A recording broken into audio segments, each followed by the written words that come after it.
자, 우리 마태복음입니다. 마태 18장 세 번째 시간입니다. 마태 18장 세 번째 1절로 5절까지. 오늘은 신앙을 점수로 매길 수 있느냐라고 하는 그런 상황 가운데 세 번째 시간입니다. 우리는 신앙을 세 종류로 나눌 수 있다. 신앙을 어떻게 세 종류로 나누나? 오늘 제가 이거를 한 두 달쯤 이상, 한 석 달쯤 전에 이 원고를 정리해 놓고 어제 오늘 예배를 위해서 다시 한번 원고를 읽어보다가 많이 부끄러웠습니다. 야, 이런 거를 이 정도의 원고를 설교를 해야 되나라고 하는 많이 조금 서운한 조금 부족한 생각을 많이 들었는데 하나님 앞에 더 기도하고 받은 은혜대로 다시 한번 시간이 되면 이 내용 아주 중요합니다. 우리의 신앙이 성령의 신앙이냐, 악령으로 인한 신앙이냐, 아니면 단순히 인간의 감정의 신앙이냐, 영의 신앙이 아니라 성령과 악령이 아닌 인간의 감정의 신앙이냐라고 하는 것을 구분할 수 있어야 되겠는데 제가 다음에 좀 더 하나님 앞에 기도 많이 하면 좀 더 다른 은혜를 주시지 않을까라는 그런 간절함 속에서 기회를 한번 잡아보도록 하겠습니다. 그러나 오늘은 아직은 제가 받은 이제까지 받은 은혜대로만 성령의 역사에 의한 신앙, 악령에 의한 신앙, 그리고 감정에 대한 일반적인 신앙 이런 것들로 한번 구분해서 보는데 좌우지간 어떻게 오늘 이 시간이 흘러갈지 모르겠습니다. 어쨌든 오늘 마태복음 18장 1절로 15절까지 우리 같이 봉독하도록 하겠습니다. 그때 제자들이 예수께 나와 가로되 천국에서는 누가 크니까? 예수께서 한 어린아이를 불러 저희 가운데 세우시고 가라사대 진실로 너희에게 이르노니 너희가 돌이켜 어린아이들과 같이 되지 아니하면 결단 천국에 들어가지 못하리라. 그러므로 누구든지 이 어린아이 같이 자기를 낮추는 그이가 천국에서 큰 자니라. 또 누구든지 내 이름으로 이런 어린아이 하나를 영접하면 곧 나를 영접함이니. 자, 오늘 이 본문 말씀에서 우리가 천국에서 누가 크냐라고 하는 것이죠. 누가 크냐, 또 큰 상급을 받느냐, 적은 상급을 받느냐라고 하는 것입니다. 그래서 우리가 이 상급에서는 처음 시간에 5가지의 면류관, 그 중에서 특별히 5가지의 면류관이 있다라고 하는 말씀. 그래서 신앙도 여러 가지 신앙, 다시 말하면 헌신하고 충성하는 정도의 신앙. 나는 성경을 가르치는 교육하는 데 헌신했던 사람이다. 나는 목회를 열심히 잘했던 사람이다. 나는 또 순종하고 또 교회 성도들을 잘 관리하고 다스리는 우리말로 교회 직분으로 하면은 권사의 직분, 권하고 또 지켜주는 북돋아줘. 이렇게 권사의 직분을 잘했느냐, 믿음을 지켰느냐, 전도를 잘했느냐, 이런 내용들로 면류관이 주어진다라고 그랬습니다. 그런데 그러한 신앙 중에서도 오늘은 특별히 우리들의 그러한 신앙이 성령의 신앙이냐, 또 악령에 의한 신앙이냐, 아니면 단순히 인간의 어떤 기쁨, 감정, 너무너무 고맙습니다 라고 하는 그런 거 있죠. 그런 감정에 의한 신앙이냐라고 하는 것입니다. 이런 내용들을 오늘 참 구분하기가 굉장히 어렵습니다. 그러나 여러분들이 많이 기도하면 저는 완전히 이 부분에 대해서는 완전히 100% 완전히 다 깨달았다, 알고 있다라고 이렇게 말씀드리지는 못합니다. 성령의 역사가 너무나도 깊고 또 너무나도 광범위하기 때문에 제가 받은 은혜대로는 오늘 이 시간이 아주 최대인 것 같기는 한데 좀 많이 부족하다라는 그런 생각을 어제 원고를 다시 한번 점검하면서 느꼈던 그런 마음입니다. 어쨌든 오늘은 이 세 가지 신앙 속에서 제가 받은 이제까지 받은 신앙의 그 내용을 한번 정리해 보도록 하겠습니다. 자, 먼저 신앙에는 세 가지가 있습니다. 신앙의 세 번째 오늘 신앙의 세 가지다. 그 중에 이제 첫 번째인데 성령 하나님에 의한 신앙이 있다라고 하는 것입니다. 이는 가장 귀한 신앙이고 가장 올바른 신앙이겠죠. 그리고 모든 신자, 다시 말하면 예수를 아는 사람이라고 한다면 또는 예수를 믿는 사람이라고 한다면 다 이 성령에 의한 신앙이 되고자 할 것입니다. 그러나 오늘 말씀을 들어보면 그렇지 못한 사람들이 거의 90%입니다. 90%라고 말씀을 드렸습니다. 자, 그럼 한번 들어가 보도록 하겠습니다. 성령 하나님에 의한 신앙인데 이는 절대로 가장 정통적이다. 가장 올바른 신앙관을 세울 수 있는 은혜가 바로 성령 하나님께서 주신 은혜입니다. 그러나 아쉽지만 이 성령 하나님의 은혜로 인한 신앙이 극히 적은 수다라고 말씀을 드린다면 여러분들 이해가 되시겠습니까?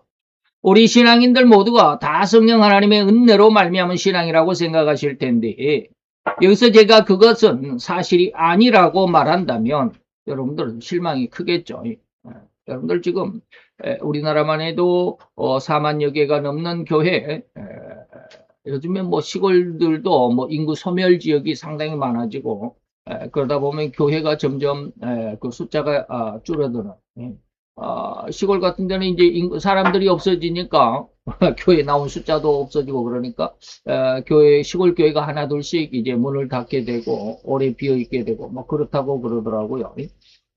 저도 제 동네는 아니지만, 제 동네는 이제, 고향의 마을은 상당히 중심지기 때문에 뭐 그렇지는 않지만, 저희 학교가 있는 동네에서, 저희 학교가 상당히 외지에 있거든요.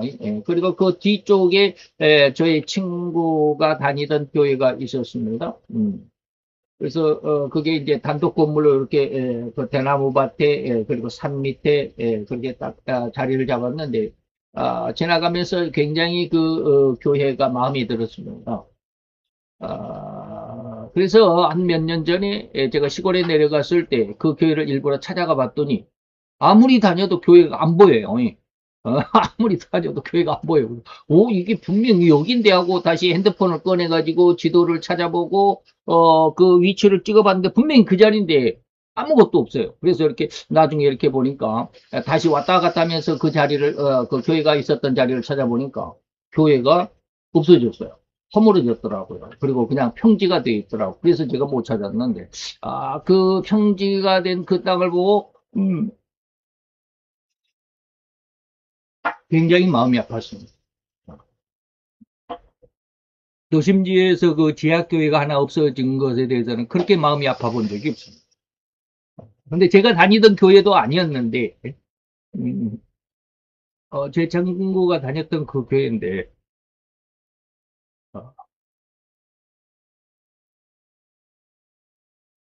어, 저건 교회가 하나, 없어졌다, 흔적도 없이 사라졌다라는 그 느낌에 상당히 마음이 아팠습니다. 어쨌든지 그렇습니다. 교회가 그렇게 사라지는 그런 상황 속에 있지만, 그리고 또 오늘날에는 그 기독교인들의 숫자가 많이 줄어들고 있다. 특히 이 개신교의 신자들이 많이 교회를 떠나고 있다. 그래서 지금 제가 소설을 쓰고 있다 그러죠. 지금 우리나라의 실정에 대해서 제가 지금 그 내용을 쭉 소설로 한번 써보고 있습니다. 그래서 우리나라 한국이라는 이름은 쓰지 않습니다. 예, 제가 그런 말 드렸는지 그런 말 안 드렸겠죠. 동쪽의 작은 나라라고, 동방의 작은 나라라고 우리나라를 자꾸 그러죠. 그래서 내가 우리나라 이름을 동작국이다라는 이런 이제 가명을 써서 동작국이다. 동쪽의 작은 나라. 이렇게 해서 이제 나라의 이름은 밝히지 않습니다. 하나님의 이름도 밝히지 않고 저는 영존한 자다라고 이렇게 이름을 별칭을 해가지고 쓴다라고 이렇게 말씀을 드린 적이 있는데요. 바로 그런 이제 동작국, 우리나라의 그 신앙에 대해서 이렇게 쭉 쓰는데 참 마음이 안타까운 것도 많고요. 제가 몰랐던 사실들을 그 인터넷 제미나이를 통해서 좀 물어보고 그런 어떤 내용들을 이렇게 쭉 알아가면서 많이 안타까웠습니다. 어쨌든지 이제 그건 그렇고 지나갑시다. 그러나 안타깝지만 절대로 이렇듯 성령 하나님의 은혜로 말미암은 진정한 신앙이 거의 적다라는 사실입니다. 그러면 세상에 85억 명이나 되는, 요즘에는 85억 명, 지금 85억 명이 좀 넘겠죠. 85억 명이나 되는 인구 중에서 거의 한 25억 정도가 3분의 1이 좀 안 되기는 하지만, 25억 명 정도가 기독교를 비롯해서 유대교, 천주교, 다시 말하면 여호와 하나님을 믿는 예. 뭐 이슬람교는 우리도 우리 알라가 바로 하나님이다라고 이렇게 이야기를 하고 있지만 그건 좀 다릅니다. 어쨌든지 여호와 하나님을 직접적으로 믿는 종교는 이 세 종교입니다. 기독교와 유대교, 천주교. 그 여호와를 하나님으로 믿고 섬기는 종교를 합산한 성도 수가 약 한 25억 명 정도입니다. 음, 바로 이러한 성도들의 숫자에 있는데 성령 하나님의 은혜로 인한 성령은 불과 여기 25억 명 중에서도 얼마 되지 않는다라고 이렇게 단정해 버리면 나머지는 뭐란 말입니까? 제가 아까 한 90% 정도다. 정확한 것은 아닙니다. 추정해서 이 말입니다. 그만큼 적다 이 말입니다. 진정으로 참된 신앙이 그만큼 적다 이 말입니다. 그래서 늘 제가 마태 7장 21절로 23절까지의 말씀을 여러분들에게 아주 제가 무거운 말씀이다, 두려운 말씀이다 라고 이렇게 말씀을 드리곤 합니다. 내가 주의 이름으로 주여 주여 하면서 주의 이름으로 목회를 잘하고 또 귀신을 쫓아내고 그리고 또 병든 자를 일으키고 많은 기적을 일으키고 많은 능력을 나타냈습니다. 예수님 나 잘했죠 라고 그러니까 예수님이 나는 너를 도무지 몰라. 내게서 떠나가라 이 불법을 행한 자들아 라고 이렇게 말씀하셨다라는 말씀을 무겁게 받아들여야 되고 두렵게 받아들여야 된다라는 이런 말씀을 자주 합니다. 어쨌든지 그렇습니다. 그 내용은 마지막 세 번째 신앙, 다시 말하면 감정의 신앙에 대해서 더 다시하게 말씀을 드리도록 하고요. 여기서 설명하고 있는 이 성령 하나님에 관한 신앙은 철저하게 우리 죄성까지를 정결케 함을 입은 자를 의미합니다. 주의해야 됩니다. 죄성까지를 청결케 함을 입은 자다. 예수님이 천국에 대한 복음 이야기를 하실 때 그 마태오 5장에서는 10년 가난한 자 그리고 애통한 자라고 이렇게 따로 구분해서 말씀을 주셨는데 그 두 가지를 다 통과한 자라고 하는 것입니다. 다시 말해 10년 가난은 죄를 용서받습니다. 그리고 애통하는 자가 받은 은혜가 바로 죄성을 용서함을 받는 자입니다. 조금 다릅니다. 이거 구분할 수 있어야 합니다.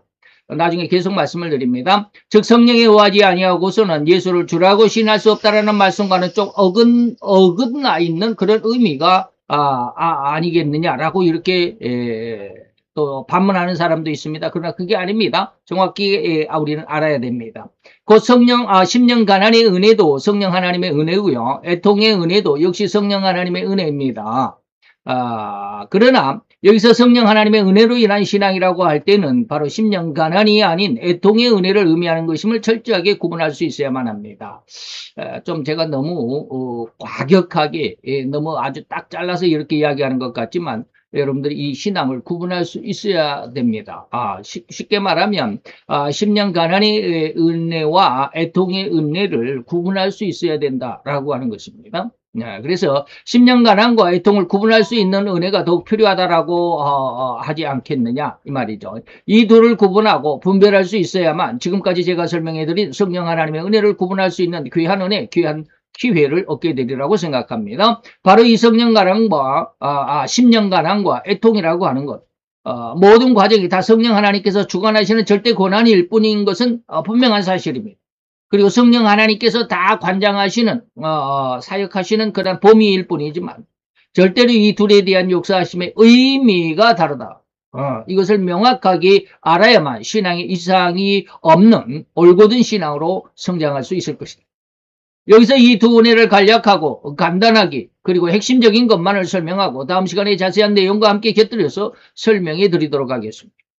계속해서 이제 앞으로 한 3시간 정도를 더 계속해서 이제 성령의 은혜 가운데서 성장하는 은혜가 로마서에 기록이 되어 있습니다. 그러니까 오늘 이 마태복음에 이렇게 딱 말씀을 천국에서 누가 큽니까 작습니까 이것만 나와 있지만 마태복음 아니죠 로마서 5장에 가보면 이 신앙이 성령에 의한 신앙이 첫 번째는 이런 신앙, 두 번째는 이런 신앙, 세 번째는 이런 신앙이다라고 또 3단계로 이렇게 말씀을 해주시는데 그 내용을 1시간씩 말씀을 드리도록 하겠습니다. 잘 기대해 주시면 좋겠습니다. 물론 지금까지 저의 모든 설교의 중심이 이 부분이기는 하지만 말입니다. 다시 말하면 심령은 절대로 이 하트가 아닙니다. 심령 가난하고 했을 때 이 심령은 하트가 아니다. 뭐다? 스피릿이다. 영이다. 라고 이렇게 여러분들이 이해해야만. 이해하는 것이 아니라 그걸 그걸 구분할 수 있어야 됩니다. 거의 우리는 10년 그러니까 문자대로 생각하면 마음을 그냥 막 쥐어 뜯듯이 말이죠. 회개하고 마음이 아프도록 이거 그냥 가슴을 펑펑 치듯이 말이죠. 통곡한다라고 그러죠. 그런 것이 그 10년 가난이나 아니다라고 하는 것입니다. 그것은 바로 하트에 대한 어떠한 뭐라 그럴까요? 아픔. 하트 그 아픔을 느끼는 것이지만 우리가 여기서 말하는 10년 가난은 스피릿입니다. 스피릿이다라고 하는 것이죠. 곧 우리 인간의 심적인 마음이 가난해지는 것이 아닙니다. 인간의 영이, 다시 말하면 창세기 3장에서 선악과를 따먹음으로 인해서 죽은, 그것은 마음이 죽은 것이 아니라 영이 죽었다. 그 죽었던 영이 너희가 정령 죽으리라 했을 때 그때의 죽음이 뭐냐? 육신은 살아있죠. 선악과를 먹고 아담과 하와는 그 이후로 130살까지 살았습니다. 그런데 그러면 하나님이 그럼 거짓말이 있느냐? 더 열매를 먹으면 즉시 죽는다. 정령 죽는다 그랬는데. 예.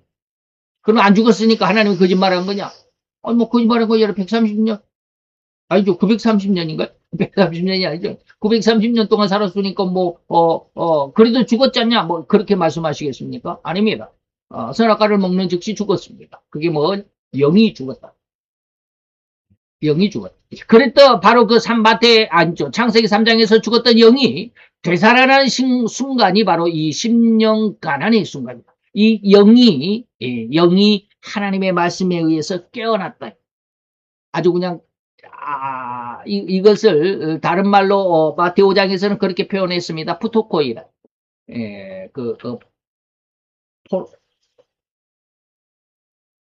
이 가난이 육신 어떤 경제적인 가난이 아니라 아주 큰 마음의 충격, 영혼의 충격, 다시 말하면 엄청나게 항거할 수 없는 강력한 생명의 그런 교훈, 이런 말씀, 이 말씀이 나에게 쾅 부딪혔을 때 그 말씀에 내가 충격을 받아서 그 말씀 앞에 꼬꾸라졌던 그 상황이 뭐냐? 푸토코이다. 이게 바로 영이 살아나는 바로 그 순간이다 라고 이렇게 말씀을 드렸습니다. 그래서 이 영이 살아나는 순간이 바로 10년 가난이다. 이렇게 죽었던 인간의 영이 되살아난다는 이 의미는 영원한 죽음과 영원한 징벌에서부터의 구원을 받았다라는 의미와 직결이 됩니다. 다시 말하면 10년간은 구원이다 이 말입니다. 이 구원을 얻은 방법은 인간의 죄, 곧 내 죄다 이 말입니다. 즉 내가 하나님을 거역했던, 하나님을 불신한 죄로 인해서 영원한 지옥의 형벌을 받아야만 할 것인데 예수님이 이런 멸망을 받아야만 하는 내 죄를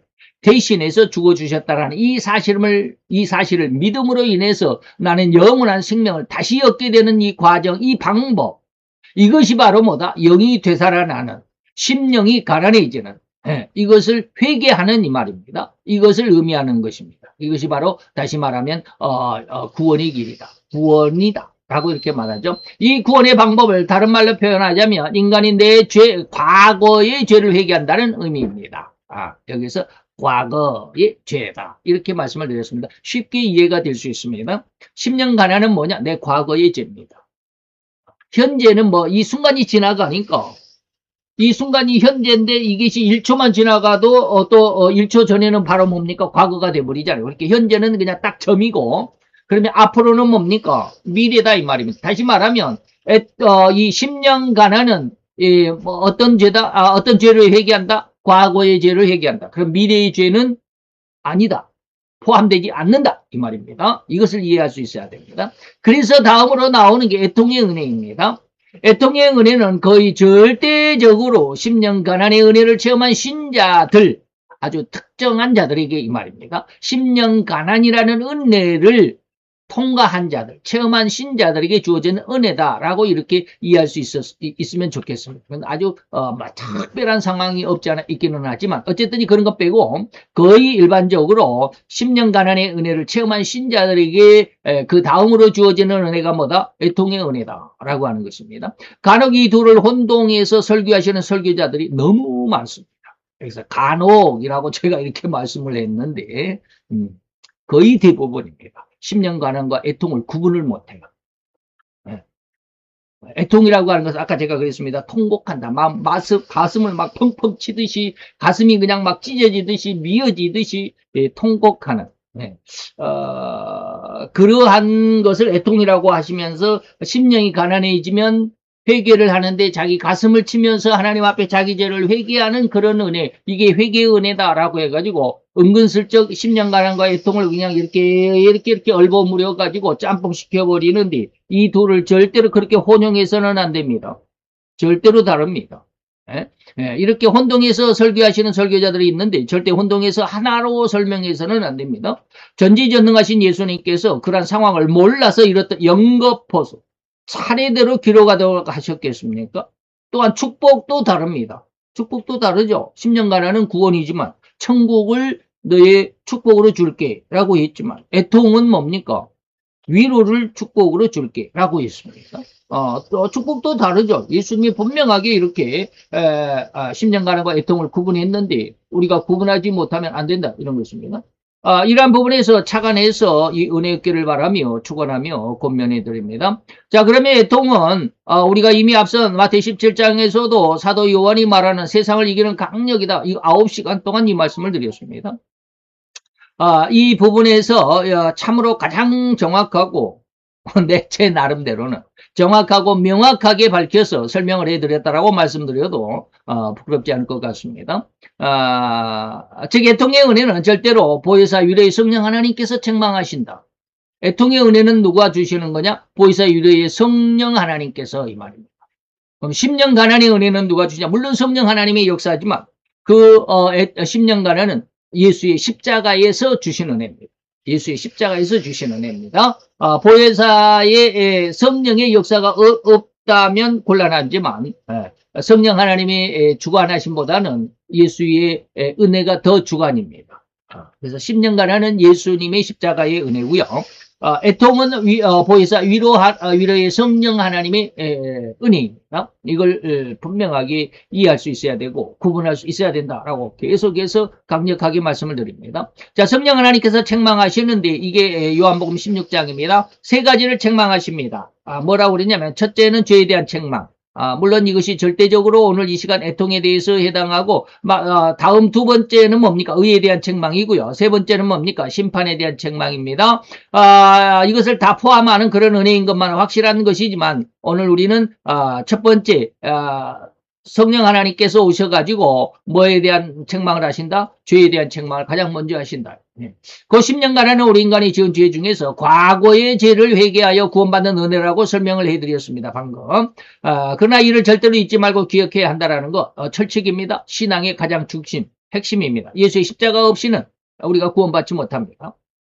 그리고 그 다음으로 오는 은혜가 바로 이 애통입니다. 애통인데 이는 주님께서 우리 예수님께서 십자가에 죽으시고 부활하시고 승천하시고 난 다음에 그가 예수의 자기 이름으로 내 이름으로 아버지께서 보내주시는 그 위로의 성령의 이름이 바로 보혜사였다. 그 보혜사 성령 하나님의 사역이 시작이 될 텐데 죄에 대한 책망이다. 그래서 그 죄에 대한 책망은 요한복음 16장에 기록이 되어 있습니다. 그리고 이 죄에 대한 책망을 우리가 또 다른 말로 표현을 하자면 사도 바울은 이것을 뭐라고 그랬느냐면 성령이 임함이다 라고 말씀을 했습니다. 너희에게 성령이 임하시며 이라고 말씀을 했습니다. 다시 말하면 성령 세례를 의미합니다. 성령 세례는 애통이고 이게 바로 보혜사 유래의 성령 하나님의 죄에 대한 책망이다 라고 이렇게 세 가지를 동등한 의미로 보면 좋겠다라고 하는 것입니다. 자, 이 성령 세례는 땅끝까지 주님의 복음을 전하는 전도의 능력과도 같은 것인데 다시 말하면 애통의 은혜가 없으면 좀 곤란합니다. 가다가 말다가 가다가 쉬다가 옆으로 곁길로 새버리고 없어지고 흔적도 없이 사라져버리는 이러한 경우가 거의 태반입니다. 그래서 이 은혜가 있어야만 다시 말하면 성령의 애통의 은혜가 있어야만 우리는 끝까지 굴복하지 않는 세상에 굴복하지 않고 다른 어떤 주변의 어떤 유혹이나 환란이나 그리고 방해 공작에도 우리의 신앙이 결코 흔들리지 않는 포기되지 않는 그런 신앙이 될 수 있다. 여기까지 오지 않으면 자기 영광 속에 그저 우리 신앙은 흔적도 없이 사라져버린다. 자기 영광 속에 하나님의 영광이 아니라 내 영광 속에 흔적 없이 사라져버린다. 그래서 마태 7장 21절에서 23절까지의 결론 즉 불법이다 라고 이렇게 말하는 그런 내용입니다.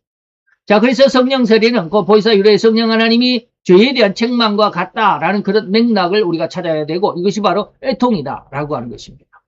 그 애통의 은혜가 이렇게 여러 방향으로 뻗어나갔지만, 이 애통은 위로의 축복을 받는다라고 하셨고, 사도 요한은 이것을 죄에 대한 책망으로 설명을 했는데, 곧 예수님을 정확하게 믿지 못합니다. 죄에 대한 책망의 의미가 뭐냐? 요한복음 16장 말씀을 많이 드렸는데 2절 3절에 보니까 사람들이, 여기 사람들이 누구예요? 세상 사람들이?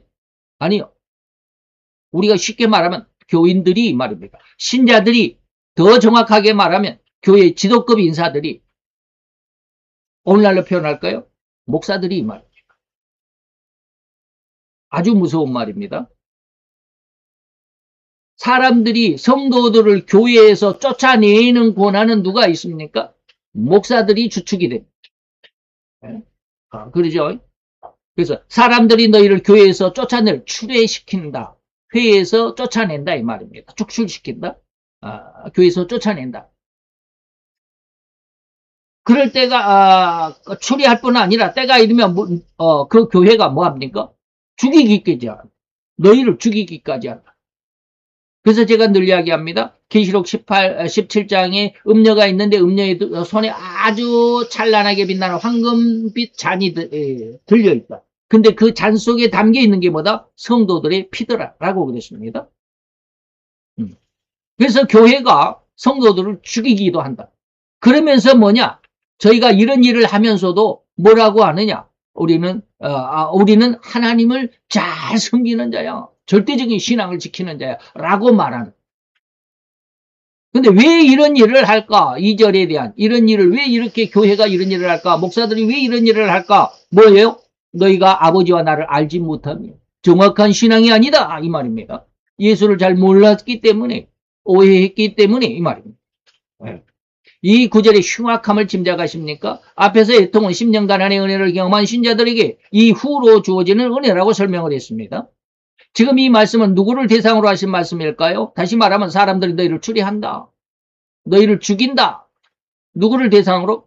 그것은 절대로 하나님을 믿는다라고 하는 수없이 많은 신자를 대상으로 한 말입니다. 그 중에서도 특별히 교회 지도급 인사.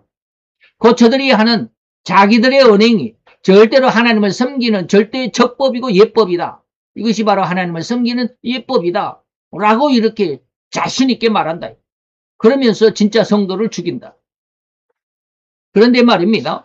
그렇게 하나님을 가장 최상의 방법으로 섬긴다라고 장담하고 호언장담하지만 그들은 절대로 다른 신자들을 교회에서 내어쫓고 또는 심지어 죽이기까지 한다고 하셨으니 이러한 일을 하는 저들 자신들은 자기들이 최고의 신앙이라고 자부할지라도 정작 하나님은 저들의 그러한 언행을 진단하시기를 하나님과 나를 뭐한다? 알지 못하고 있다.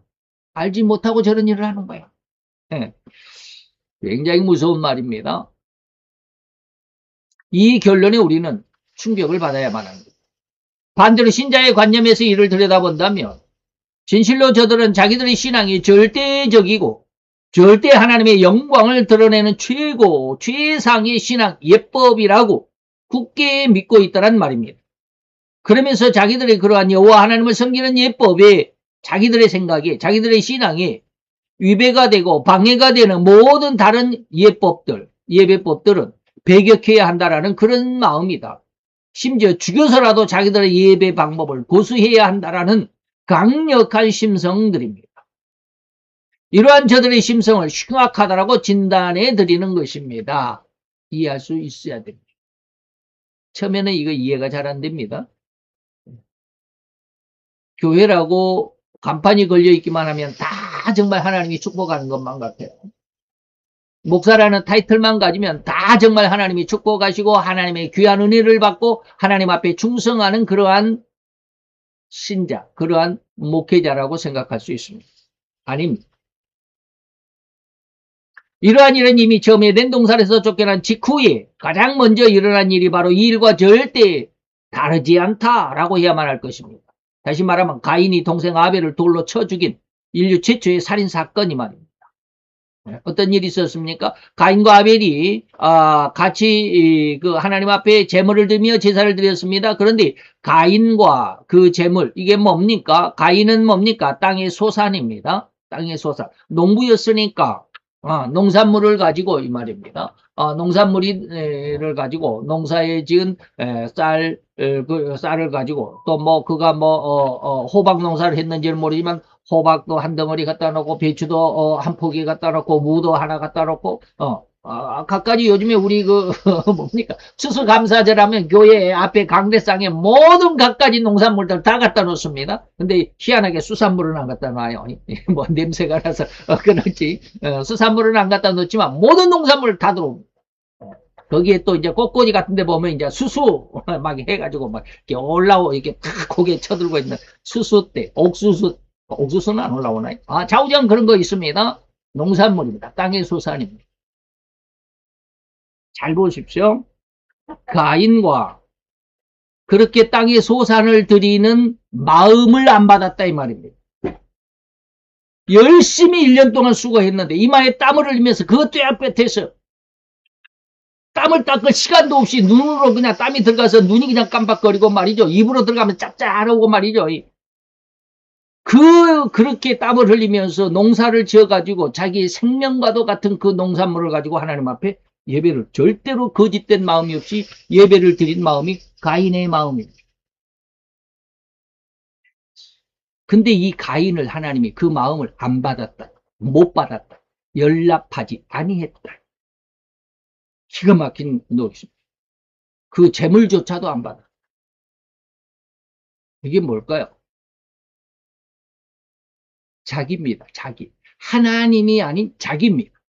내 뜻과 내 생각과 내 방법과 내 열심과 내 수고와 내 땀과 내 피로 맺은 것을 가지고 드렸다. 이것입니다. 이걸 이해할 수 있어야 합니다. 이걸 들여다볼 수 있어야 합니다.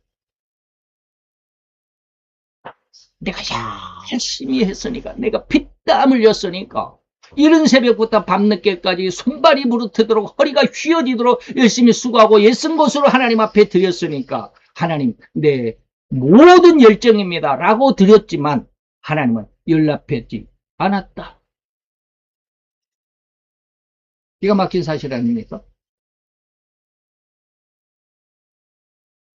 그래서 이 마음도 하나님이 안 받아주니까 뭐가 생깁니까? 적개심이 생기는 거예요. 화가 나는 거예요. 네. 나는 이렇게 열심히 했는데, 내가 이렇게 충성을 했는데 왜 내 충성을 안 받아주는 거예요?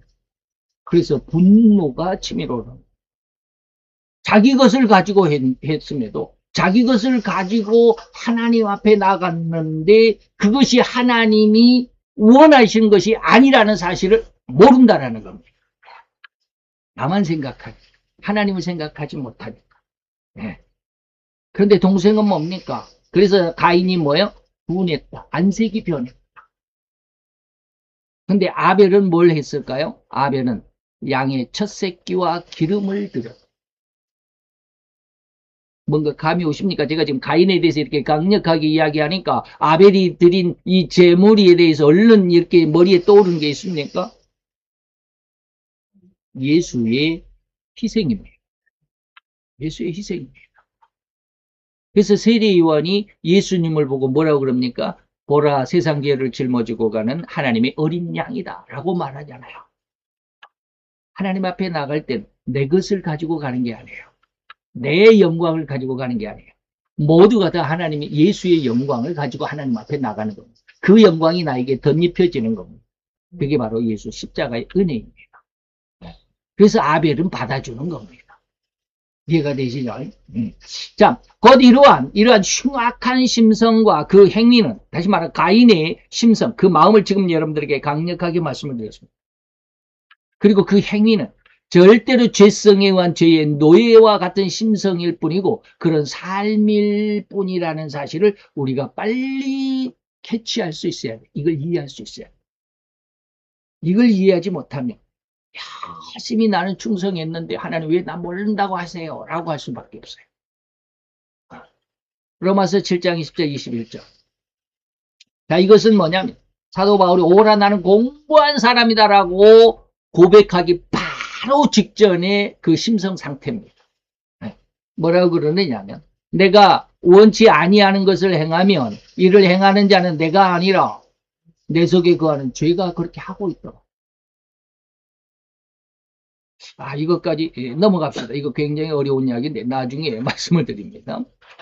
다시 말하면 내 속에 선과 악이 함께 거한다라고 하는 것인데요. 그런 내용입니다. 넘어갑시다. 지금 이러한 내용 조금 이상함을 느끼시는가요? 그 성령에 의한 신앙을 설명하는 중에 어떻게 이렇듯 악한 인간의 모습, 범죄하는, 심지어 살인까지 하는 인간의 모습을 설명하는지 말입니다. 바로 이것입니다. 인간의 흉악함. 즉 심령 가난과 애통의 은혜 이 둘을 다 경험하지 못하면 절대로 인간은 죄성의 노예일 뿐이라는 사실을 강력하고 절대적으로 반증하기 위한 저의 간절한 의도였습니다. 그래서 성령에 의한 신앙은 절대로 이룰 수가 없죠. 절대로 예수 십자가의 보혈의 은혜로 신자를 이끌어 가시는 게 예수 십자가의 은혜입니다. 더욱이 더 나아가서 성령의 죄에 대한 책망인 애통으로 인도해 가십니다. 이게 살아있는 신앙의 본 모습입니다. 살아있는 신앙은 반드시 성장합니다. 마치 예수님을 40일 동안 금식하게 하셔서 마귀와 대적하도록 하시고 그래서 그 광야로 인도해 가시는 것처럼 성령이 쫙 우리의 신앙을 이끌어 간다. 우리가 예수를 믿게 되면 예수의 십자가를 믿게 하게 하시고 그 다음에 우리를 애통으로 이끌어 가게 하시고 그리고 죄를 이기게 하시는 진짜 신앙으로 성령은 이끌어 간다. 살아있는 신앙은 성장한다. 이런 뜻입니다. 진정한 신앙은 절대로 성령 하나님의 인도하심을 받는 것일 뿐임을 여러분들에게 강조해 드리고 싶습니다. 성령의 은혜, 성령의 신앙은 뭐다? 성장한다. 10년 가난에서 애통해서 우리가 하나님 앞에 모든 것을 다 내려놓을 수 있는 진정한 참신앙으로 성장할 수 있다. 그래서 이제 다음 시간에 3시간을 제가 말씀드린다고 그랬습니다. 로마서 8장을 통해서 참 우리 신앙, 성령의 신앙은 하나님의 영광을 바라고 하나님께서 우리에게 뭔가 주시는 것을 바라고 하나님 이것도 주세요 저것도 주세요 막 그러면 하나님이 막 부어주시거든. 처음 첫 신앙 때 굉장히 응답이 빠릅니다. 그것이 좋아가지고 그런데 신앙이 성장하면 이제 하나님이 점점 응답을 안 하십니다. 이것도 이기나 보자. 다시 말해 아빠가 어린아이를 걸음마를 시키려면 손을 잡아주죠. 처음에는. 그리고 어린아이가 충분하게 발목에 힘을 얻고 혼자 설 수 있을 정도가 될 것 같으면 이제 손을 놔봅니다. 혼자 걷도록 하기. 끝까지 손을 잡아주는 건 아닙니다. 손을 놔봅니다. 너 혼자 걸어가라. 그리고는 나중에는 더 크면 어떻습니까? 이제 너 혼자 살아라. 밖으로 내보냅니다. 요즘에는 돌캉들이 많다고 그러죠. 돌캉들이 뭐예요? 돌싱이 아니라 돌캉. 돌아온 칸가루. 나갔다가 혼자 독립해서 살다가 일이 잘 안 되니까 엄마 아빠 집에 또로 돌아가지고 엄마 아빠의 그 보호를 받느니 칸가루 주머니에 다시 돌아오는 돌캉들이 많다 그러죠. 어쨌든지 그렇습니다. 그렇게 해서 진정한 성령의 신앙은 성장한다. 성장한답니다. 두 번째입니다. 두 번째는 뭡니까? 악령에 의한 신앙. 이것은 좀 짧습니다. 성령에 의한 신앙을 제가 좀 길게 했는데 이는 절대로 가장 흉악한 신앙입니다. 가장 불행한 신앙관을 가지게 되는 사람들입니다. 이렇듯 악령에 의한 신앙은 절대로 종교적인 입장에서는 가장 적그리스도적이고 가장 거짓 목사의 사익을 쫓을 뿐임을 그런 삶이라는 것을 이해할 수 있어요. 근데 이것을 우리가, 다시 말하면, 쉽게 말하면 목사들의 이면을 우리가 들여다보기가 참 어렵죠. 그러니까는 거의 알아내기가 힘듭니다. 알아내기가 힘듭니다. 그러나 이제 영안이 열린 사람들 그걸 본다고도 하죠. 제 스승 목사님 그냥 그 사람이 이름만 들어도 서울에 계시면서 부산에 어떤 목사님이 이렇게 이야기하면 그 이름만 들어도 아신다고 그러는데 저는 아직 거기까지는 제 영이 성장하지 못했습니다. 요즘에 제가 정말 소설을 이렇게 쓰면서 하나님 앞에 간절함이 있습니다. 하나님 저 영을 한번 봤으면 좋겠습니다. 그래야 좀 소설이 좀 아주 그냥 액티비티하게 좀 그렇게 될 것 같은 그런 느낌을 받아요. 영을 모르니까 영에 대해서 영의 세계를 들여다 보지를 못하니까 어떤 사람들은 막 그런다 그러잖아요. 귀신이 보이기도 하고 막 이렇게 사탄의 제사장이었던 사탄의 그 목사들이었던 흑암의 목사들이었던 사람들이 이렇게 회개하고 돌아온 사람들은 그냥 이렇게 보면 그림 속에서 사탄의 역사가 보인다고 그러잖아요. 근데 아직 저는 그렇게까지는 안 됩니다. 그 사람 그렇게 보이는 사람들은 마귀와 직접 대화도 했던 사람들. 굉장히 강력한 영의 신앙을 가진 사람들. 성령에서도 그렇게 영의 신앙을 가진 사람들이 있지만 악령은 아주 철저합니다. 어쨌든지 그 영적인 소설을 이렇게 쓰려고 하다 보니까 굉장히 간절해요. 그래서 요즘에 이제 우리나라에 대해서 동작국이라는 이름으로 쓴다고 그랬잖아요. 지금 1편을 이렇게 써놨는데 한 3편 정도 써야 될 것 같아요. 1편을 이렇게 써놨는데 지금 2편에는 이제 6.25 전쟁의 그 이면의 역사, 악의 역사를 이렇게 쓰려고 그러는데 좀 많이 막혀요. 영을 아직 모르니까.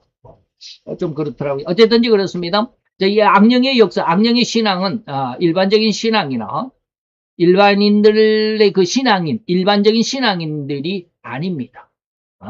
극단적인 몇몇 신도자들, 다시 말하면 우리나라에서도 이 악령의 신앙은 몇 명이 안 됩니다. 전 세계적으로도 얼마 되지 않습니다. 아까 제가 이제 마귀의 그 제사장들, 가끔가다 그런 사람들 그 인터넷에 찾아보면 그 무당들이 그 예수를 믿게 돼가지고 무당이었던 사람들이 돌아왔다라고 하는 사람들은 마귀 계통의 제사장들 중에서도 중간급, 무당들은 한 중간급밖에 안 됩니다. 흑암의 마귀 세계 속에서도 이제 제사장급에 있는 사람들, 그 사람들이 그러잖아요. 전 세계적으로 몇 파트, 네 파트인가 이렇게 나눠가지고 그 파트의 파트장들쯤 되면 어마어마한 악령의 뭐라 그럴까, 악령과 교제하는 자들. 그런 사람이 한번 돌아온 적이 있거든요. 한번 여러분들 유튜브에 찾아보면 그런 사람들 있을 것입니다. 그러니까 이제 이런 것들이 있습니다. 그런 것처럼 불과 몇 명 되지 않습니다. 아주 그냥 교회마다 있는 것도 아니고 말이에요. 이 악령에 의한 신앙은 극히 드뭅니다. 성령의 역사, 성령의 신앙도 많이 적습니다. 그래서 극단적인 몇몇의 그 선도자들이라고 할 수 있는 이런 몇몇의 사람들입니다. 그래서 이런 악령에 의한 신앙인 역시 극히 적은 수이겠죠. 그런데도 저들의 신앙은 엄청난 공격력을 갖추고 있다고 해야만 할 것입니다. 다시 말하면 그들은 이런 이야기를 해요. 저는 영을 보지 못하니까 그들을 그냥 그렇겠다라고 믿지는 않지만 참고는 많이 합니다. 근데 그들 중에 어떤 사람들은 뭡니까? 이 공중권세, 에베소서 2장 2절입니다. 공중의 권세를 잡고 있다라고 하는 의미는 뭐냐면, 우리 신자들의 기도가 하나님으로 이렇게 올라가야 돼, 하나님의 보좌에 올라가야 되는데, 이 기도가 약한 사람들은 가다가 공중에서 막힌다 그러더라고요. 그들은 바로 이제 그 마귀들이, 자기들이 그 공중에서 졸졸 떠다니면서, 신자들의 기도를 막는다고 그래요. 그래가지고 이것을 뚫지 못하는 기도는 그냥 땅으로 떨어지는, 하나님 앞에 상달되지 않는. 그러나 이 강력한 신앙을 가지고 있는 사람들의 기도는 이것을 그냥 푹푹 뚫고 하늘로 올라간다고 그러잖아요. 그래서 지금 그 상황을 지금 제가 이제 우리나라 그 소설에 지금 묘사를 하려고 그러는데, 이게 참 어렵더라고요. 그래서 지난 주간에는 제가 이제 하루에 12시간을 근무하잖아요. 12시간을 근무하는데 12시간 다 근무하면 좀 곤란해요. 4시간은 휴식 시간입니다. 그 4시간을 통해서 이 소설을 쫙 써가는데, 지난 주간에는 아주 처음 주간, 지금 3번째 주간인데, 처음 주간에는 아주 잘 썼고, 2번째 주간에 제가 지난 시간에 그랬잖아요. 아주 힘들다, 안 된다. 그때는 아주 그냥 정말 힘들었습니다. 왠지 모르게 위가 이렇게 머리 위에가 이렇게 막혀 있는 듯한 그런 느낌을 팍 받는 거예요. 짓눌리는 듯한, 꽉 짓눌리는 그런 느낌은 아니지만 왠지 막혀 있는 듯한. 그래서 지금 내가 이렇게 많이 영의 어떤 그런 이렇게 방해가 있지 않나라는 그런 느낌으로 지난 시간에 썼고, 또 어제도 굉장히 마음이 좀 하나로 몰입돼, 딱 이렇게 하나로 집약되지 않는, 뭐라 그럴까, 이게 몰입이라기보다는 하나로 딱 이렇게 집중이 안 되는 그런 마음으로 이렇게 한 두어 페이지 써가지고 재미나이한테, 야, 내가 지금 마음이 너무 이렇게 복잡하고 힘들고 막 이런 어떤 혼돈된 마음에서 지금 이 원고를 썼는데 이게 잘 써졌나 봐봐 하고 이렇게 딱 그 교정을 해달라고 이렇게 했더니, 와, 마음이 흔들린 상태 속에서도 이 정도로 썼다면 대단합니다 라고 이렇게 또 아부를 했는데, 어쨌든지 마음이 그럴 때가 있어요. 어느 때는 그냥 쫙 원고가 써질 때가 있거든요. 그냥 막 일사천리로 막 원고가 써질 때도 있는데, 어쩔 때는 지금 이 우리나라의 이 영의 역사, 일제에서 해방이 되고 해방되면서 일제시대 때 우리나라에 그 복음이 들어왔잖아요. 예, 복음이 들어왔습니다. 그래서 그 복음을 가로막기 위해서 대원군의 세국 정책이 있었고, 그러지만 이 복음이 계속해서 일어나게 되고 해방을 받고 6.25가 일어나게 되고, 6.25가 일어나기 전에 우리나라에 찬탁판탁해가지고 남북이 나뉘고 그냥 뭐 완전히 영의 역사, 이것을 지금 이제 표현을 하려고 그러는데 상당히 많이 어렵습니다. 내가 영을 잘 모르니까. 제 스승 목사님 같은 그런 영적인 어떤 성장이 있었으면 확 써나갈 텐데. 그러면서도 마음이 많이 지금 위축이 되는 건 아닌데 굉장히 마음이 번민해. 그래서 이게 잘 이게 뭐라고 표현이 안 되고 원고가 잘 안 써지더라고. 어쨌든지 그런 상황, 이 영의 그런 역사가 분명히 있습니다. 자, 그런데도 저들의 신앙은 엄청난 공격력을 갖추고 있습니다. 그래서 뭐 기도를 가로막는다거나, 그래서 이제 이러한 내용을 지금 쓰려고 우리나라에 얼마나 악령들이 역사하는지, 그때 우리나라의 6.25를 일으켰던 그때 상황과 지금 우리나라의 지금 2026년 이 현 상황과 거의 비슷하다고 느껴집니다. 아주 그러면서 제가 한 3일 전에 하박국서를 갑자기 하박국서에 대해서 그냥 확 느낌이 와가지고 하박국서를 읽다가 정말 가슴을 치면서 운 적이 있습니다. 하박국의 역사는 뭡니까? 하나님의 백성들이 이토록 이렇게 흉악한 범죄자일, 이렇게 악한 모습으로 살아가도 됩니까? 라고 이렇게 하박국이 하나님 앞에 하소연합니다. 그랬더니 하나님이, 그래, 이들을 내가 징계를 할 거야. 그런데 너희들이 알지 못하고 너희들이 그 음성을 알아듣지도 못한 그런 외국어죠. 외국의 그런 아주 그냥 흉악한 자들을 부른, 다시 말하면 바벨론입니다. 느부갓네살 왕입니다. 나중에 그 뜻이 한 100 몇십 년 후에, 200 몇십 년 후인가 후에 이제 하박국의 예언이 그대로 이루어지는데, 그 일로 인해서 이스라엘이 멸망을 받고 다니엘과 세 친구들이 포로로 잡혀가서 환관이 되고 이런 내용들입니다. 그러면서 그러한 내용을 하나님이 예언을 주셨는데 하박국이 깜짝 놀래요. 하나님, 우리는 그래도 거룩한 자들인데, 하나님을 믿는 자들인데, 우리가 아무리 잘못했다고 해서 저 흉악한 하나님을 알지도 못하는 저들을 통해서 우리를 징계하시다뇨. 하나님 너무하시는 거 아닙니까? 하고 이렇게 하나님 앞에 반문을 하니까 하나님이 마지막에 이야기합니다. 내가 너희들을 이렇게 징계를 하지만 저들은 너희들을 징계를 하는 회초리로서, 회초리가 너무 강하게 아주 어마어마하게, 쉽게 말하면 권력을 남용하니까 내가 그들은 지상에서 쓸어버릴 거야. 그러면서 하나님의 찬양이 나옵니다. 그래서 우리가 뭐 무화과 나무에 열매가 없어서 우리의 양이 없어서 우양간 뭡니까, 외양간에 소가 없어도 막 그러잖아요. 그 내용이 쫙 머릿속에 빨려 들어오면서 이런 이야기를 해도 될는지 모르겠습니다. 우리나라가 그렇게 될 거예요. 우리나라가 그렇게 될 거예요. 그래서 제가 부랴부랴 그때 그 갈대아가 유대를 침공했을 때 상황을 내가 모르잖아요. 역사를 모르잖아요. 그래서 재미나에게 물어봤습니다. 이때 유대의 참상이 어느 정도였는지. 여러분들이 실로 놀랄 정도로. 그냥 우리는 그냥 읽고 지나왔잖아요. 하박국서 1장. 읽고 지나왔어요. 그 내용을 어마어마하게 참혹한. 이 나라가 기도하지 않으면 그 참상 속에 빠져들 수도 있어요. 이 나라가 그렇게 될 수도 있습니다. 그런데 하나님이 위로를 주신 우리나라가 지금 너희들이 기도하지 않으면 이 나라가 하박국의 예언처럼 그렇게 될 거야. 근데 하나님 위로를 주시는 게 하박국의 찬양의 노래를 주셨습니다. 아, 하나님이 이 나라를 이렇게 사용하시겠구나. 이 나라를 크게 보라고 예전에 그랬다고 그랬잖아요. 저에게 하나님. 이 크게 보라. 그 뜻이 이 뜻이었구나. 이 나라를 하나님이 쓰시기 위해서 이렇게 환란을 주시는 거, 징벌을 하시는 거예요. 다시 말하면 썩은 열매를 떨어뜨리기 위한. 그렇습니다. 어쨌든지 그런 은혜를 요즘에 받고서 지난 한 주간 동안 그것을 이제 하박국에 대한 그 내용으로 우리나라의 역사를 이렇게 쭉 써내려가고 있기는 합니다. 어쨌든지 그렇습니다. 아, 어, 자, 저들은 하나님의 신앙에 엄청나게 공격적인 그런 가장 강력한 신앙, 그런 어떤 공격력을 갖추고 있습니다.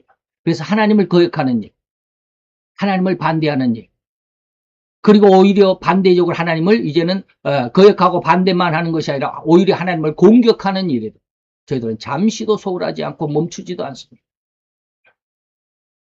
그래서 고린도후서 4장 4절에 보니까 세상 신, 다시 말하면 마귀와 그 절개들, 악령과 귀신들이 믿지 않은 자들의 마음을 혼미하게 해가지고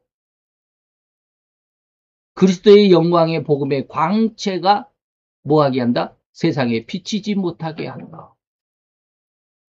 엄청난 강력입니다. 저들이 이러한 강력하고 쉬지 않을 정도로 열심히 일한 결과는 실로 엄청난 신자들이 휩쓸리고 말 것입니다. 그래서 마태이 24장에 우리가 앞으로 배울 것이지만 할 수만 있으면 믿는 자라도 다 멸망이 휩쓸어 가려고 하는 게 이 마지막 시대야. 바로 이것입니다. 엄청난 신자들, 많은 신자들이 휩쓸리고 말 것이다. 또한 앞으로 절대 이러한 현상은 적어지지도 없어지지도 않을 것입니다. 더욱 기승을 부릴 것입니다. 그래서 제가 많이 놀라고 하박국에 대한 하나님이 그 은혜를 주셨을 때 굉장히 놀랐습니다. 제가 뭐 아주 그냥 그 자리에 주저앉아갖고 펑펑 울지는 않았지만 아주 한동안 그냥 정신이 멍했습니다. 이 나라가 그렇게 될 거야. 그 참상을 여러분들이 제가 말씀을 드리기는 참 힘듭니다만 한 가지는 뭐 최악의 상황이 뭡니까? 최악의 상황이 너희가 낳은 자식을 너희가 삶아 먹을 거야. 그렇게까지 환란이 올 거야. 근데 그 환란이 이 나라 가운데 어떻게 닥칠지는 저는 예상할 수는 없지만 정말로 너무 무서웠습니다. 무서운 그런 느낌은 이었다라고 제가 이렇게 말하죠. 다른 어떤 표현이 없습니다. 무섭다라기보다는 정말 암담했습니다. 그러면서 하나님이 하박국의 찬양을 깨닫게 하셨고, 그래서, 야, 이 나라가, 그래서 많은 예언가들이 이 나라가 앞으로 엄청난 그 어떤 뭐라 그럴까요? 빛난 뭐 별이 된다고 그럴까요? 어떤 뭐라고 표현했는지 모릅니다. 대한민국이 앞으로 이 마지막 종말 시대에 아주 크게 쓰일 것이다라는 말씀들을 많이 하시잖아요. 저에게는 그런 말씀은 안 하셨지만 그런 느낌이 확 하박국의 그 노래 속에서 그런 느낌이 확 왔습니다. 그래서 야, 하나님이 그래서 지금 절대로 이 나라를 징계해야만 한다라고 하는 한 8년 전에 그 인도의 스바라지 목사님이 상암동 월드컵 경기장에서 이 나라 하나님께서 이 나라를 흔들겠다고 하셨다. 그 뜻이 이 뜻이었구나라고 하는 거 확 느껴졌습니다. 그래서 대통령이 2명이나 탄핵이 되고 말이죠. 그래서 이 나라가 절대로 또한 다른 동영상입니다. 전혀 이거 신앙과 상관없는 동영상을 제가 보다가 깜짝 놀랐습니다. 이래서 이 나라가 징계를 받지 않으면 안 될 수가 없는, 징계를 받아야만 하는 그런 상황이구나라고 하는 게 느껴진 게 있었습니다. 옛날에 신세계의 지금 스타벅스 사건으로 난리법석입니다. 신세계의 정땡진이라고 하는 회장이 한 3, 4년 전인가요? 두 번째 탄핵을 받은 대통령이 아직 탄핵받기 이전에 엄청났었죠.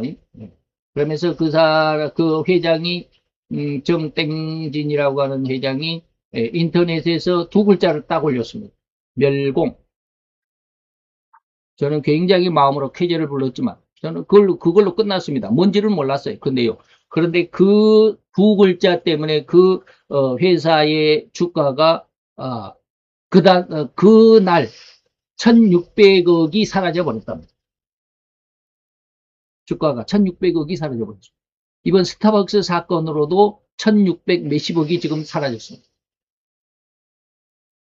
그 소식에 대한 내용을 쫙 전에 지금 다 여러분들에게 말씀드릴 수는 없지만 그 소식에 대한 내용이 한 동영상으로 만들어가지고 이렇게 왔는데 그걸 들으면서 깜짝, 와, 이 대한민국이 지금 이럴 수밖에, 지금 이런 상황이란 말입니다. 이러니까 하나님이 이 나라를 징계하실 수밖에 없구나. 그 느낌이 확 와닿는. 그러면서 이제 하박국에 대한 은혜도 주셨고. 어쨌든지 그랬습니다. 이 영적인 이 전투라고 하는 거, 영적인 싸움이라고 하는 거, 우리가 모르고 그냥 지나가서 그렇지. 여러분들의 이 안테나가, 영의 안테나가 조금만 세워져 있으면 굉장히 두려움으로 오게 될 것입니다. 그래서 마귀와 그 절개들의 사명은 오로지 거짓말입니다. 남을 헛뜯는 고소하는 자들이라는 사실 잊어서는 안 되겠죠. 그래서 계시록 12장에 보니까 우리 형제들 참소하던 자, 곧 우리 하나님 앞에서 반낮으로 우리를 그냥 고소하고 거짓말로 그냥 소금거리는 하나님 앞에, 하나님 앞에 오늘 또 그럴 것입니다. 마귀는 하나님 앞에서 하나님, 저 대한민국의 수원의 백학영 목사 이러이러합니다. 얼마나 거짓말로 꼬드깁니까? 참 기가 막히죠. 이런 일을 할 것이다. 이러한 영들의 활동으로 인해서 믿음을 가진 신자들에게조차도 큰 손해가 입혀지게 될 것입니다. 여기까지만 하면, 입혀진다라는 이 말까지만 하면 곤란하겠죠. 하박국의 찬양 소리를 들어야 합니다. 그래도 나는 하나님이 좋아. 그래서 로마서 세 번째 신앙이 뭐다? 처음에는 하나님의 은혜에 감사해서 신앙을 하지만 두 번째는 어려운 환난 속에서도 감사합니다. 그 다음에 세 번째 최고의 신앙, 최고 100점의 신앙은 뭡니까? 이러나 저러나 하나님만, 무조건 하나님만 감사하는 거야. 여기 우리가 큰 손해만 입는다라는 이런 말만 해버리면, 야, 신앙하기가 정말로 힘들다. 나 교회 떠날래 라고 할 수밖에 없지만 그 다음에는 뭐가 온다? 하박국의 찬양이 온다. 자, 그래서 이렇듯 악령에 의한 신앙을 가지게 된 사람들을 우리는 거짓 선지자다, 오늘날 표현으로는 거짓 목사다 라고 이렇게 부릅니다. 이들의 내용이나 신앙생활을 사도 요한은 그의 계시록 13장 11절에서 18절까지 아주 적나라하게 기록했습니다. 이들은 어쩌면 그 눈썰미도 아주 사악하고 말이죠. 그 눈을 마주칠 수 없을 정도로 살기 어린 그런 눈썰미를 가지고 있는 사람일 수도 있습니다. 이들은 신자들을 인격을 가진 존재로나 인격적으로 살아야만 하는 가장 아름다운 존재로 절대로 보지 않습니다. 그저 하나의 물질로 봅니다. 자기 유익을 채워가는 도구로만 생각합니다. 발판으로만 생각합니다. 자기 유익과 명예와 야망을 달성하기 위한 강력한 재료로만 본다라는 것입니다. 특별히 이런 악령에 의한 신앙은 이단과 사이비 단체들의 수장 혹은 교주라고 불리는 자들이라고 할 수가 있을 수도 있습니다. 특히 이러한 자들은 하나님의 가장 특별한 은혜가 아니고서는 절대로 그 흉악한 길에서 벗어나거나 돌이키지 못한, 웬만해서는 돌아오지 못합니다. 고성령 하나님의 은혜로 인한 신앙이나 악령으로 인한 신앙을 참으로 뭐한다? 적은 수다라고 해야만 할 것입니다. 아주 적습니다. 그러면 대부분은 뭡니까? 마지막 자기 감정에 의한 신앙이다. 이렇게 했다가는 이거 오늘 참 큰일 났네. 즉 신자라고 이름을 가진 거의 모든 사람이 바로 이 감정적인 신앙이다라고 해석해도 절대 틀리지 않을 것입니다. 다시 말하면 절대로 자기 유익만을 추구하는 그런 신앙입니다. 교회를 다닌다고 하지만 전부 자기 유익만, 자기 생각만 하고 열심히 정열적으로 헌신하고 충성한다라고 하는 신자들일지라도 어느 순간에 자기에게 피해가 되는 모종의 사건, 자기 유익에 침해를 당했다거나 인격적인 모욕이라고 느끼는 일을 맞닥뜨리는 순간에는 절대로 자기 육신의 일, 곧 혈기와 높은 고성과 주먹을 불끈 쥐고 흔들어대는 폭력이 나타날 수도 있습니다.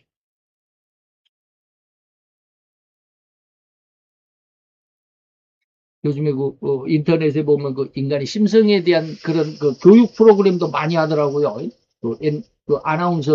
아나운서 두 분이 있습니다. 남자 두 분, 전현무 말고, 그 전현무하고, 좀 친한 그 두 분 있더라고요. 김땡원, 또 한 사람은, 그 전현무보다 그 나이가 많아서 형이라고 부르는데 그분도 있던데 이 두 분들 상당히 그 공대를 나왔던 뭐 김땡원 아나운서 말고 또 다른 그분 이름을 제가 모르겠는데 그분은 공대를 나와가지고 상당히 지식이 많더라고요.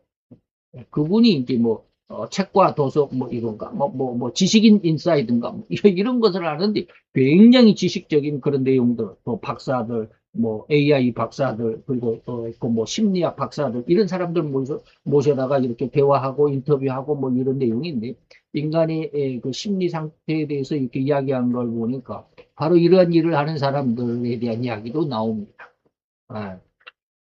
그래서 그런 이야기를 하면서 정말로 우리 신앙 안에서 저런 사람들이 많은데 정말로 좋을 때는 정말로 충성된 신자고 헌신하는 신자고 그러지만 자기 감정이 뒤틀리게 되면 어제까지 그렇게 충성하고 목사님 하다가 자기 감정이 뒤틀리면 그냥 그 다음날 그냥 저 목사 그냥 내쫓아라 기가 막힌 사람들 많습니다.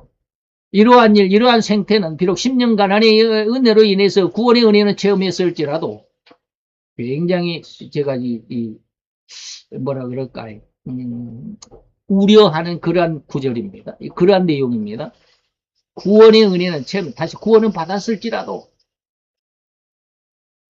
이후 성령 하나님의 3대 책망인 죄에 대한 의에 대한 심판에 대한 책망을 체험하지 않는 상황이 그 과정 속에 있다든지 아니면 구원의 은혜는 받았지만 여기서 탈락하는 사람들도 없지 않아 있습니다. 칼빈 신앙에서는 우리 장로교의 칼빈 신앙에서는 한번 구원받으면 절대로 구원에서 탈락되지 않는다라는 게 우리 칼빈 그 장로교의 교리입니다. 그러나 저는 그렇게 말하지 않습니다. 탈락될 수 있다. 마귀의 권세가 할 수만 있으면 믿는 자들도 타락해 한다라는 게 예수님의 마태 24장의 말씀이잖아요. 그 자기에게 그 기억하는 죄, 다시 말하면 과거의 죄를 예수님의 십자가의 은혜로 회개하는 은혜를 체험했을지라도 그 이후에 오시는 성령 하나님의 3대 책망의 경험까지 아직 이르기 전에 그 과정 속에 있을 때 이 말입니다. 그때는 많은 이러한 신앙이 아직은 약해서 그럴 수도 있지만 혹가다 그런 있지만이라고 했지만 그때 그 상황이 바로 뭐다? 감정에 대한 신앙일 수가 있다라는 것입니다. 그래서 비록 구원을 받았을지라도 여전히 죄성으로 살아갈 수밖에 없고 이러저러한 일에 다닥칠 때 그 상황에 걸맞는 혈기와 분통을 터뜨릴 수밖에 없는 그러한 심성을 아직은 유지하고 있다고 해야만 할 것입니다. 이러한 심성을 뭐다? 죄성이라고 그랬다. 또한 이러한 신앙은 절대로 자기 유익만 추구합니다. 절대로 이웃을 위해서, 상대를 위해서, 옆에 있는 같은 신앙의 동료를 위해서 헌신하는 것처럼 보일지라도 그 마음속에는 아직도 자기 자랑, 자기 위로, 자기 위안이 절대로 떠나지 않는 심성을 그대로 가지고 있습니다. 이걸 발견하지 못할 뿐, 거의 90%는 발견하지 못합니다. 이러한 내용을 처음 듣는 신자라고 한다면 제 말이 지금 잘 이해가 되지 않을 수도 있습니다. 그러나 죄송스러운 말씀이 되겠지만 조금만 더 참고 또 시간을 보내면서 세월을 보내면서 기도하는 일이 그리고 성경 공부하는 일이 더욱 매진할 수 있기를 축원드리며 권면해 드립니다. 반드시 하나님께서 이해할 수 있도록 은혜를 주실 것이고 인도하실 것입니다. 이러한 내용을 좀 더 이해하기 쉽게 한번 설명해 봅니다. 무엇이든지 원하는 대로 구하라 그리하면 이루리라 라고 말씀하셨습니다. 제가 지난 시간에 한번 말씀드렸습니다. 이 말씀에 대해서는 비밀을 제가 그때는 말씀드리지 않겠다라고 그랬습니다. 너희가 내 안에 있고 내 말이 너희 안에 거하면 이라는 것입니다. 원하는 대로 구하랍니다. 그러면 절대로 이루어 주실 것이라고 확답하신 것입니다. 그런데 말입니다.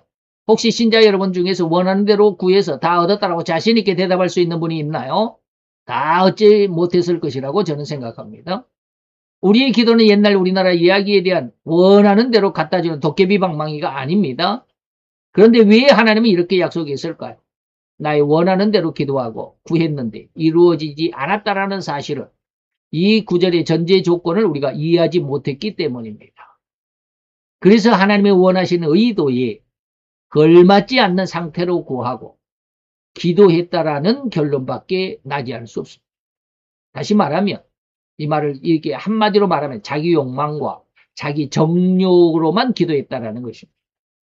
그래서 야고보서는 분명하게 이야기합니다. 너희가 욕심을 내어도 기도의 응답을 받지 못한다.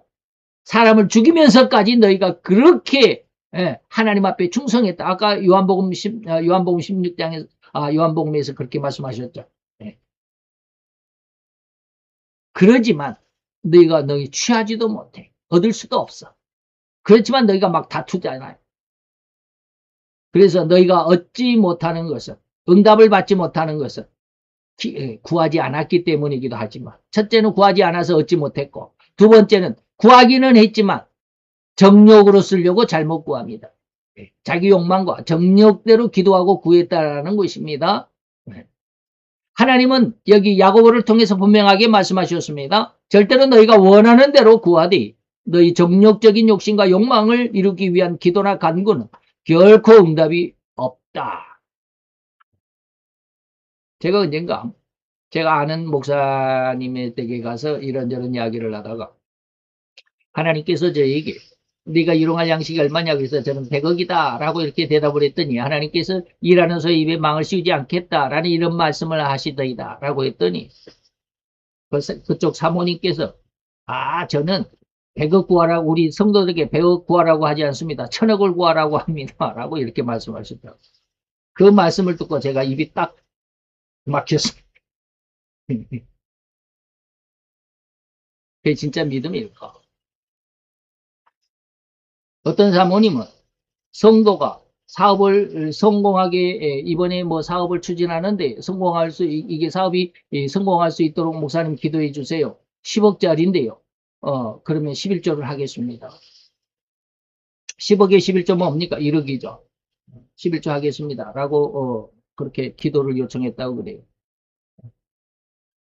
그러니까 또 사모님은 막 여기저기 기도해가지고 너 얼마 필요해? 막 그랬다고 그러는데 저만 하는 진짜 신앙일까? 그건 뭡니까? 욕심과 욕망을 위한 기도입니다. 이해가 되셨으면 좋겠습니다. 그래서 성경은 여기서 짝을 찾아서 공부할 수 있어야 된다라고 합니다. 이사야서 34장 16절에 보니까 여호와의 책은 뭡니까? 하나도 우리 인간 세상 삶을 살아가는데 하나도 빠진 것이 없이 다 기록하고 있다. 짝이 없는 것이 없다. 다 맞는다. 여기서 이렇게 말하면 저기서 분명히 저런 다른 거기에 대한 이야기가 있다. 이것을 다 이해할 수 있어야 됩니다. 이렇듯 대부분 신자는 절대로 자기가 육신적인 신앙이라는 사실, 세상적인 이념, 사상을 가지고 그 이념과 사상 그대로 교회 안으로 들어왔다는 자기의 심령 그 사실을 전혀 알지 못합니다. 그렇게 세상적인 신앙이라는 사실조차 모르고 지내는 경향이 오늘 우리나라 아니면 전 세계적인 신앙인들의 상태다. 지금 제가 그것을 지적해 드리는 바입니다. 거의 대부분입니다. 그래서 신자들 대부분이 이런 감정적이고 육신적이고 세상적인 믿음이라고 제가 감히 규정하는 겁니다. 그래서 사도 바울 역시 믿음은 절대로 인간의 것이 아니고 더구나 신자라고 자부하는 너희 모든 신자의 것일 수 없다. 믿음은 너희 것이 아니다. 데살로니가후서 3장 2절입니다. 믿음은 모든 사람의 것이 아니다. 굉장히 충격입니다. 믿음은 아무나 가진 게 아니야. 우리가 이 말씀 속에서 오늘 이 시간 우리가 어떤 신앙 속에서 몇 점짜리 신앙으로 지금 살아가고 있는지 또 다음 3시간을 통해서 우리가 어떤 신앙으로 성장해 가야 하는지 귀한 신앙의 철칙 그리고 목표를 삼을 수 있기를 간절히 축원하고 권면해 드립니다. 기도합시다. 할렐루야. 좀 오늘도 여호와의 귀한 은혜와 원총을 감사드리나이다. 여호와의 영광께서 우리로 하여금 하나님의 선의 온전히 기뻐하실 만큼 아름답고 귀한 신앙으로 성장하기를 원하셨고 우리를 또한 지도하시고 인도하시고 또한 보호하시고 지켜주시며 결코 아버지며 한시도 쉴 틈이 없이 아버지께서 오늘 또 일하시니 나도 일한다 하신 것 같았죠. 하나님이 결코 우리 곁에서 일하지 않는 시간이 없음을 믿나요. 우리가 이 말씀 속에서 힘을 얻게 하시고 우리의 신앙은 참으로 살아있어서 성장하는 것처럼 성령의 역사에 의해서 잘 성장할 수 있는 올곧은 신앙이 될 수 있는 귀한 은혜의 아들과 딸의 모습으로 성장케 하여 주시옵소서. 예수 그리스도 이름으로 감사하며 기도하여 싸우나이다. 아멘.